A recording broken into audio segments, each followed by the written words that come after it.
Yes. ഈ ക്ലാസ്സിൽ നമ്മൾ നോക്കാൻ പോകുന്നത് ഇൻഡിപെൻഡന്റ് ഡയറക്ടേഴ്സ് ടോപ്പിക്കാണ്.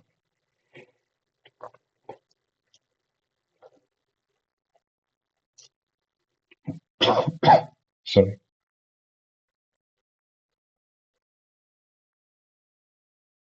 Independent directors. Okay.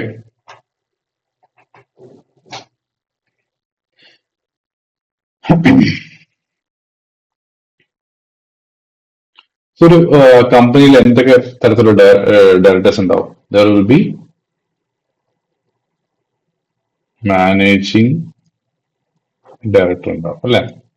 Managing director ഉണ്ടാവും. അയാളുടെ പണി എന്തായിരിക്കും? മാനേജിങ് ഡയറക്ടറുടെ പണി എന്തായിരിക്കും? He's the person responsible for day to day management അല്ലെ? പിന്നെ ഹോൾ ടൈം ഡയറക്ടർ ഉണ്ടാവും. അതായത് he can be a full time employee director. അവിടുത്തെ എംപ്ലോയി ഡയറക്ടർ ആയിട്ടായിരിക്കും ഉണ്ടാവുന്നത്. അവിടുത്തെ ജീവനക്കാരനെ പോലെ തന്നെയായിരിക്കും. Then there will be a nominee director. Nominee director. Okay. Nominee director എന്ന് പറഞ്ഞാൽ എന്താ? That is the director representing the investors-നും ബാങ്കിനൊക്കെ കമ്പനിക്ക് വേണ്ടി റെപ്രസെന്റ് ചെയ്യുന്ന ആളായിരിക്കും നോമിനി ഡയറക്ടർ എന്ന് പറയുന്നത്. ഓക്കെ. ഇൻഡിപെൻഡന്റ് ഡയറക്ടർ എന്ന് പറഞ്ഞാല് ഈ മൂന്നിലും പെടാത്ത ആളിനെയാണ് നമ്മൾ ഇൻഡിപെൻഡന്റ് ഡയറക്ടർ എന്ന് പറയുന്നത്. ഓക്കെ. അതായത് ഇപ്പൊ ഒരു കമ്പനി അതൊരു വേറെ ഒരു കമ്പനിയുടെ സിഇഒനെ ചിലപ്പോൾ ഇൻഡിപെൻഡന്റ് ഡയറക്ടറായിട്ട് നിയമിക്കാം. Retired judge he must be അവരൊരു പ്രൊഫഷണൽ ആയിരിക്കും, എക്സ്പെർട്ടൈസ്ഡ് പ്രൊഫഷണൽ ആയിരിക്കും. ഓക്കെ.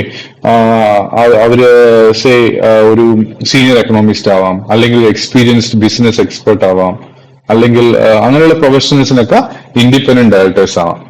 എന്തുകൊണ്ടാണ് ഇൻഡിപെൻഡന്റ് ഡയറക്ടേഴ്സ് ഉണ്ടാവുന്നത്? ദാറ്റ് ഈസ് ഇപ്പൊ ഉദാഹരണത്തിന് നോക്കിക്കോളൂ, ഇപ്പൊ ഈ managing director, whole time director, nominee directors ഇവരൊക്കെ ആ കമ്പനിയുടെ ഉള്ളിലുള്ള ആൾക്കാരാണ്. അപ്പൊ ആ കമ്പനിയിൽ എന്തെങ്കിലും പ്രശ്നം ഉണ്ടെങ്കിൽ ചിലപ്പോ അത് ഒളിച്ചു വെക്കാനുള്ള ശ്രമം ഉണ്ടാവും. പക്ഷെ ഇൻഡിപെൻഡന്റ് ഡയറക്ടർ എന്ന് പറഞ്ഞാല് he will prevent fraud and misuse of power.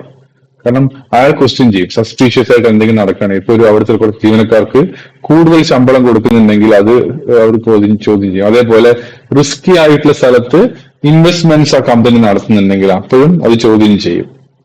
So this help prevent fraud and misuse of power. കമ്പനിയിൽ കൂടുതൽ ട്രാൻസ്പെറൻസി വരികയാണ്, കോർപ്പറേറ്റ് ഗവർണൻസ് ബെറ്റർ ആവണം. അങ്ങനെ എന്താവും? ഷെയർ ഹോൾഡേഴ്സിന് ഒരു പ്രൊട്ടക്ഷൻ കിട്ടും അല്ലെ? ഷെയർ ഹോൾഡേഴ്സിനും ആ കമ്പനിയിൽ ഇൻവെസ്റ്റ് ചെയ്യുന്ന ആൾക്കാർക്കൊരു പ്രൊട്ടക്ഷൻ കിട്ടും. അതുകൊണ്ടാണ് ഇൻഡിപെൻഡന്റ് ഡയറക്ടറിന്റെ ഒരു ഇമ്പോർട്ടൻസ് അവിടെ വരുന്നത്. ഓക്കെ. ഈ ഒരു ഇൻഡിപെൻഡന്റ് ഡയറക്ടർക്ക് ഒരു മെറ്റീരിയൽ ഓർ പെക്യൂനിയറി റിലേഷൻഷിപ്പ് ആ കമ്പനി ആയിട്ട് ഉണ്ടാവാൻ പാടില്ല. Okay, this no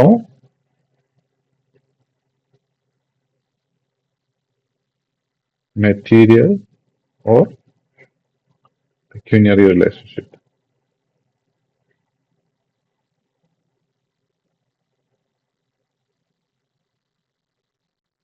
ആ കമ്പനി ആയിട്ട് ഉണ്ടാവാൻ പാടില്ല. ഓക്കെ. അതായത് ഇൻഡിപെൻഡന്റ് ഡയറക്ടറിന് ഫൈനാൻഷ്യൽ റിലേഷൻഷിപ്സ് കമ്പനിയായിട്ട് ഉണ്ടാവാൻ പാടില്ല. ബിക്കോസ് മണി ഇൻവോൾവ് ആയി കഴിഞ്ഞാൽ അവിടെ ഇൻഡിപെൻഡൻസ് ലോസ്റ്റ് ആവും. ഇപ്പൊ ഉദാഹരണത്തിനായിട്ട് ഇപ്പോ ഒരാള് കമ്പനിക്ക് ഗുഡ്സ് സപ്ലൈ ചെയ്യുന്ന ആളാണ്, അല്ലെങ്കിൽ കൺസൾട്ടൻസിയിൽ വഴി ആ ഒരു കൺസൾട്ടൻസി സർവീസ് കൊടുത്തിട്ട് ലാർജ് ഫീസ് വാങ്ങുന്ന ആളാണ്, അല്ലെങ്കിൽ ബിസിനസ് കോൺട്രാക്ട്സ് ഉണ്ടാക്കുക കമ്പനിയുടെ. അങ്ങനെയൊക്കെ വരുമ്പോ എന്ത് സംഭവിക്കും? അവിടെ ഇൻഡിപെൻഡന്റ് ഡയറക്ടർ ആണെന്ന് അങ്ങനെ ഒരാൾ, ഇപ്പോ എന്ന് പറഞ്ഞ ഒരാള് ഒരു സർവീസ് XYZ എന്ന് പറഞ്ഞ കമ്പനിക്ക് കുറെ സർവീസസ് കൊടുക്കുന്നുണ്ട്. ആ സർവീസിന് he is getting 25 lakhs he is getting salary. അങ്ങനെയുള്ള ആള് ഏനെ പിടിച്ചിട്ട് ഈ XYZ ഡയറക്ടർ ആയി കഴിഞ്ഞാൽ he cannot be independent director. കാരണം he is getting a large money as consultancy services അല്ലെ? അങ്ങനെ പറ്റില്ല എന്നാണ് ഇതില് പറയുന്നത്. അങ്ങനെ ആവുമ്പോ if money is involve independence may be lost. Okay. പക്ഷെ ഡയറക്ടർ ആയിട്ട് ഇരിക്കുന്നതിന് സാലറി വാങ്ങാം. ഇപ്പൊ അയാൾ ഡയറക്ടർ ആണ് ഒരു കമ്പനിയുടെ, അയാൾക്ക് സാലറി ഡയറക്ടറായി നിൽക്കുന്നതിന് സാലറി കിട്ടുന്നുണ്ടെങ്കിൽ ദാറ്റ് ഇസ് ഓക്കെ. അതേപോലെ തന്നെ ഓരോ മീറ്റിംഗിന് ഇരിക്കുമ്പോൾ സിറ്റിംഗ് ഫീസ് കിട്ടും, അതൊക്കെ വാങ്ങാം. Okay, that is an exception. Okay. ഒരു ഇൻഡിപെൻഡന്റ് ഡയറക്ടർ എന്ന് പറയുന്നത് ആള് ഹി മസ്റ്റ് ബി നല്ല റെലവെന്റ് ആയിട്ട് എക്സ്പെർട്ടൈസും ആ ഫീൽഡിൽ എക്സ്പീരിയൻസ് ഉണ്ടാവുന്ന ആയിരിക്കും. അതായത് അങ്ങനത്തെ വിശ്വാസം ബോർഡിനുണ്ടാവും. The board must believe that the person is honest. ആദ്യം ആ ഒരു ഇൻഡിപെൻഡന്റ് ഡയറക്ടർ ആവണമെങ്കിൽ ആ ഒരു പേഴ്സൺ ഹോണസ്റ്റ് ആണ് എന്ന് ബോർഡിന് ധാരണ ഉണ്ടാവും. അതേപോലെ തന്നെ വേണ്ട പ്രൊഫഷണൽ നോളജ് ആൾക്ക് ഉണ്ട് എന്ന് ധാരണ ബോർഡിന് വരണം. അതേപോലെ തന്നെ he has an experience useful for the company. ഒരു പെർട്ടിക്കുലർ കമ്പനിക്ക് വേണ്ട രീതിയിലുള്ള എക്സ്പീരിയൻസ് അയാൾക്ക് ഉണ്ട് എന്നുള്ള ബോധ്യം ബോർഡിന് വന്നാൽ മാത്രമേ നമ്മൾ അയാളെ ഇൻഡിപെൻഡന്റ് ഡയറക്ടറായിട്ട് സ്വീകരിക്കാൻ പാടുള്ളൂ.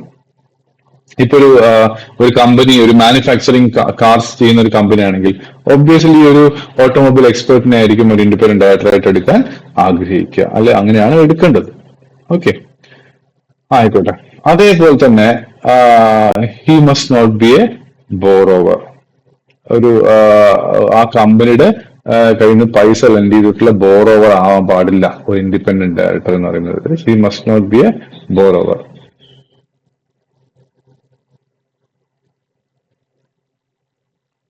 Must not be a borrower. Okay.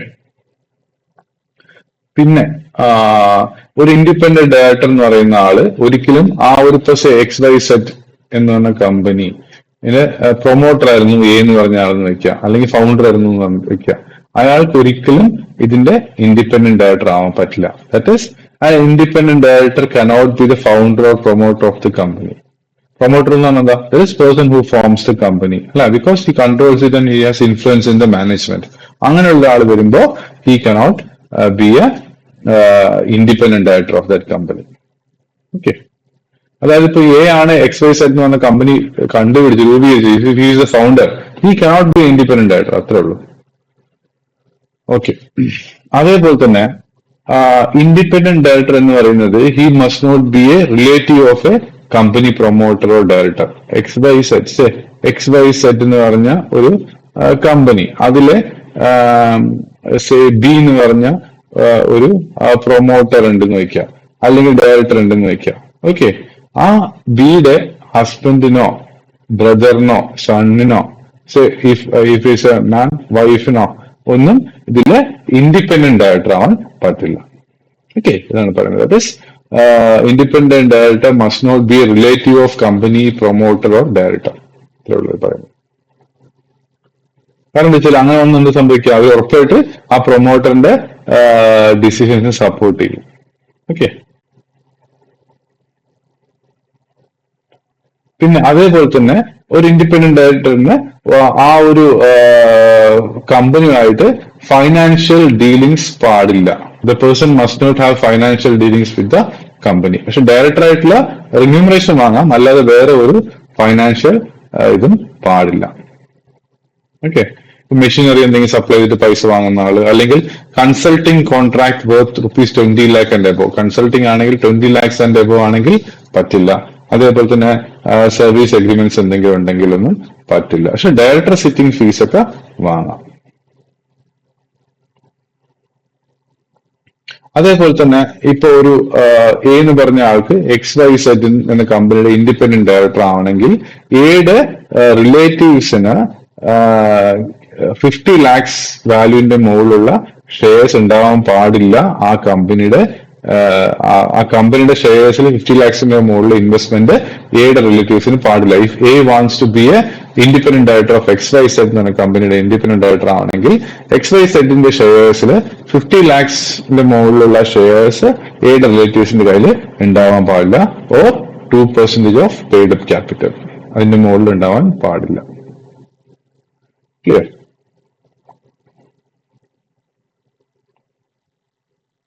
$50 lakhsന് താഴെയാണെങ്കിൽ ഇപ്പൊ എയുടെ വൈഫ് ബി ആണെന്ന് വെക്കുക. ബിക്ക് XYZ എന്ന കമ്പനിയിൽ 30 lakhsന്റെ ഷെയർസ് ഉണ്ടെങ്കിൽ അലൗഡാണ്, കാരണം ബിലോ 50 ആണ്. പക്ഷെ 60 lakhsന്റെ ഷെയർ ഉണ്ടെങ്കിൽ എക്ക് അവിടെ ഇൻഡിപെൻഡന്റ് ഡയറക്ടറായിട്ട് പറ്റില്ല, നോട്ട് അലൗഡ്. 50 lakhs ആണ് അവിടെ വരുന്ന സ്ഥിതി. അതേപോലെ തന്നെ ഡയറക്ടേഴ്സിന്റെ ഇപ്പൊ ഈ പെർട്ടിക്കുലർ എ എന്ന് പറഞ്ഞ ആളാണ് ഒരു ഇൻഡിപെൻഡന്റ് ഡയറക്ടർ ആവാൻ പോകുന്നതെങ്കിൽ XYZ, അങ്ങനെയാണെങ്കിൽ എയുടെ റിലേറ്റീവ്സിനൊന്നും എന്തുണ്ടാവാൻ പാടില്ല? Should not owe money to the company. കമ്പനിക്ക് പൈസ കൊടുക്കാൻ ഉണ്ടാവാൻ പാടില്ല. പൈസ കമ്പനിക്ക് കൊടുക്കാൻ ബാക്കിയുള്ള ആൾക്കാരാവാൻ പാടില്ല എയുടെ റിലേറ്റീവ്സ്.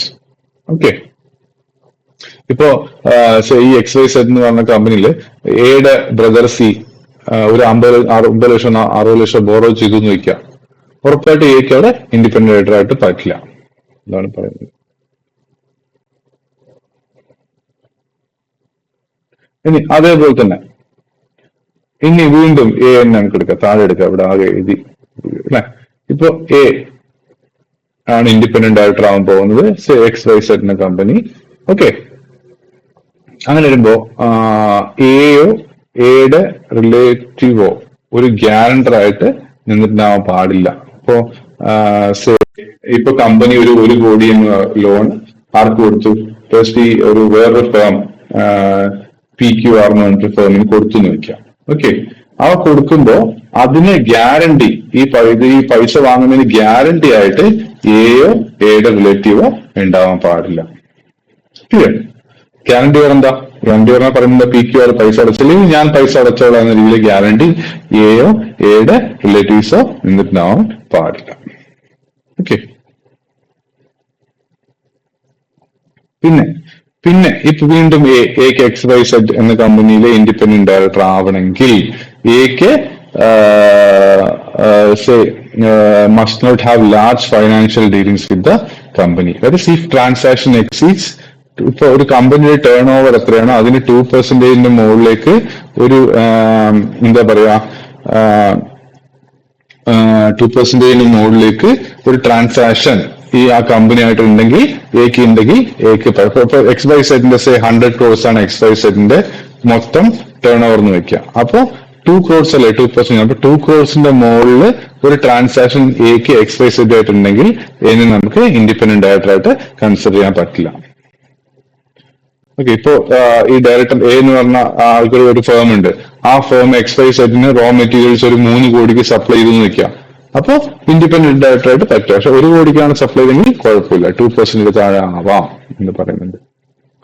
അതേപോലെ തന്നെ ഈ എ എന്ന് പറഞ്ഞ ആള് XYZ എന്ന കമ്പനിയില് ലാസ്റ്റ് 3 വർഷം ആയിട്ട് എയുടെ ക്ലോസ് റിലേറ്റീവ്സോ ഈ പറയുന്ന കമ്പനിയിൽ എംപ്ലോയി ആവാൻ പാടില്ല. ഇൻ കീ മാനേജറൽ പോസ്റ്റില് ലാസ്റ്റ് 3 years ആയിട്ട് എംപ്ലോയി ആവാൻ പാടില്ല എന്നുള്ളവർ പറയുന്നുണ്ട്. In key management post KMP കേട്ടോ. അങ്ങനെ വരുമ്പോഴും എന്ത് സംഭവിക്കും? ഇതിനൊരു ഇൻഡിപെൻഡന്റ് ഡയറക്ടർ ആയിട്ട് എക്ക് പറ്റില്ല. ഇനി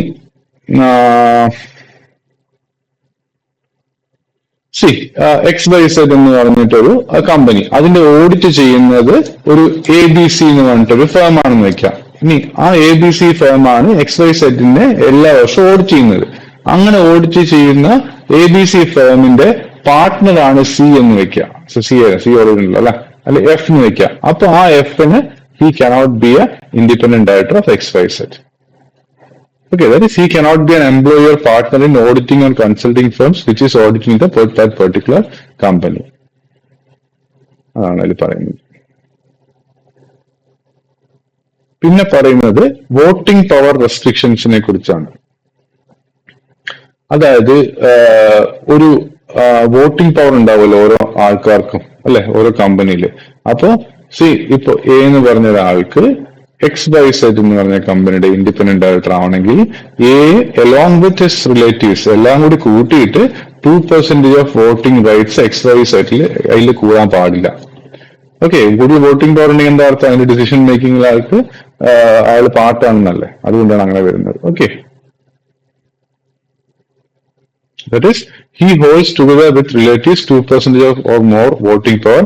അങ്ങനെ ആവുമ്പോ ഇൻഡിപെൻഡന്റ് ഡയറക്ടർ ആണെന്ന് പറയാൻ പറ്റില്ല. That is, independent director should not own large shareholding because these shareholders may influence decisions. Okay, large shareholders decision influence ചെയ്യും. അതുകൊണ്ടാണ് ഇൻഡിപെൻഡന്റ് ഡയറക്ടർ എന്ന് പറയാൻ പറ്റില്ല. ഇനി ഒരു നോൺ പ്രോഫിറ്റ് ഓർഗനൈസേഷൻ ഉണ്ടെന്ന് വയ്ക്കാം. ഓക്കെ, ഒരു നോൺ പ്രോഫിറ്റ് ഓർഗനൈസേഷൻ ഉണ്ട്. ആ ഓർഗനൈസേഷന് ഈ XYZ എന്ന് പറഞ്ഞ കമ്പനിയിൽ നിന്ന് ഭയങ്കര ഹൈ ഫണ്ടിങ് കിട്ടുന്നുണ്ട് എല്ലാ വർഷവും. ഓക്കെ, അങ്ങനെ വരുമ്പോ ഈ നോൺ പ്രോഫിറ്റ് ഓർഗനൈസേഷന്റെ CEO ആണ് അഖിൽ എന്ന് പറഞ്ഞ ആള്.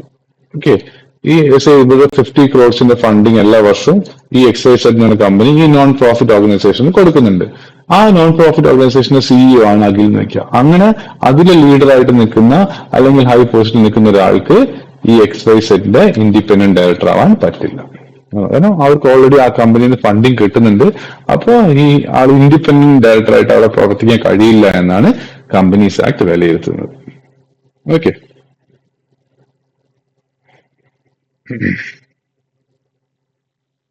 ഇനി ഇൻഡിപെൻഡന്റ് ഡയറക്ടറിന് അപ്രോപ്രിയേറ്റ് സ്കിൽസ്, ആ ഒരു പെർട്ടിക്കുലർ കമ്പനിക്ക് വേണ്ട അപ്രോപ്രിയേറ്റുള്ള സ്കില്ലും എക്സ്പീരിയൻസും നോളജും ഒക്കെ വേണമെന്നാണ് പറയുന്നത്. ഇത്രയൊക്കെ തന്നെയാണ് അതിലുള്ളത്. ഓക്കെ, ഇനി പറയുന്നത് every listed public company must have at least 1/3 of the board as independent directors. അതായത് ഇപ്പൊ ഒരു ബോർഡില് മൊത്തം 9 അംഗങ്ങൾ ഉണ്ടെന്ന് വെക്കുക. ഒരു ലിസ്റ്റഡ് ആയിട്ടുള്ള പബ്ലിക് കമ്പനിയിൽ മൊത്തം 9 അംഗങ്ങളാണുള്ളത് വെക്കുക. അപ്പോ അതില് 1/3 എന്ന് പറയുന്നത് 3 പേര് ഇൻഡിപെൻഡന്റ് ഡയറക്ടേഴ്സ് ആയിരിക്കണം. That is 1/3. Okay, minimum independent directors is equal to 1/3 of the total directors. ഇനി ഇത് ലിസ്റ്റഡ് കമ്പനീസിന്റെ കേസാണ് പറഞ്ഞത്. ഇനി സർട്ടൻ പബ്ലിക് കമ്പനീസിൽ അതിന്റെ paid up capital, if paid up capital of listed അല്ലാത്ത paid up capital if it is greater than or equal to 10 crores അങ്ങനെ വരുമ്പോ, അല്ലെങ്കിൽ turnover is greater than or equal to 100 crores, അല്ലെങ്കിൽ loans deposit debentures is greater than 50 crores. ഇങ്ങനെ വരുമ്പോ certain public companies must appoint at least 2 independent directors. ഇങ്ങനെയുള്ള if paid up capital is greater than or equal to 10 crore, അല്ലെങ്കിൽ turn over 100 crores മുകളിലാണെങ്കിൽ, അല്ലെങ്കിൽ ആ particular കമ്പനിക്ക് loans അല്ലെങ്കിൽ deposit debentures ആയിട്ട് 50 crore മുകളിൽ ഉണ്ടെങ്കിൽ അപ്പോ 2 ഇൻഡിപെൻഡന്റ് ഡയറക്ടേഴ്സിനെ വേണം. ഇത് ഏതെങ്കിലും ഒരു കണ്ടീഷൻ സാറ്റിസ്ഫൈ ആയാൽ 2 ഇൻഡിപെൻഡന്റ് ഡയറക്ടേഴ്സിനെ അപ്പോയിന്റ് ചെയ്യണം. ഇത്രയൊക്കെയാണ് നമുക്ക് ഇൻഡിപെൻഡന്റ് ഡയറക്ടേഴ്സിനെ കുറിച്ച് പറയാൻ നല്ല ഡീറ്റെയിൽ ആയിട്ട് നമ്മൾ പറഞ്ഞു എന്ന് ഞാൻ വിശ്വസിക്കുന്നു. You can go through the module book. Thank you.